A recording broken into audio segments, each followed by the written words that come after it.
নমস্কার, আমি আচার্য শ্রী সৌরভ রয়। আজকে একটা বিশেষ রেমেডি বলবো। বাড়িতে একটি বিশেষ স্থানে আপনি যদি একটি বিশেষ কাজ করতে পারেন, যা চাইবেন তাই পাবেন। অর্থ চাইলে অর্থ, ভালোবাসা চাইলে ভালোবাসা, সুখ সমৃদ্ধি চাইলে সুখ সমৃদ্ধি। কি করতে হবে? সেটা পেতে গেলে আপনার বাড়ির যে ওয়েস্ট বা পশ্চিম দিক রয়েছে, সমস্ত জিনিসই পশ্চিম দিকে রেখে দিন। সমস্ত জিনিস বলতে আপনি যেটা চাইছেন। তো আমি অর্থ দিয়ে উদাহরণ দিই, কারণ বেশিরভাগ মানুষ অর্থটাই আমরা চাই এখনকার দিনে।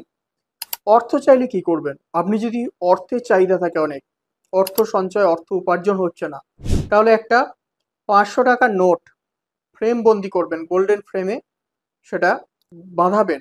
500 টাকার নোটকে, মানে অরিজিনাল 500 টাকার নোট গোল্ডেন ফ্রেম দিয়ে বাঁধিয়ে সেটা আপনার বাড়ির পশ্চিম দিকে রেখে দিন, ঘরের পশ্চিম দেয়ালে রেখে দিন। দেখুন ধন আগমন হতে শুরু করবে, ধন বৃদ্ধি পাবে। করে দেখুন, খুব কম বেশি হলে 29 দিনের মাথায় আপনি রেজাল্ট পাবেন। করে দেখুন, দারুণ ফলাফল পাবেন। ভিডিওটি ভালো লাগলে একটা লাইক করবেন এবং কমেন্টে লিখবেন রাধে রাধে।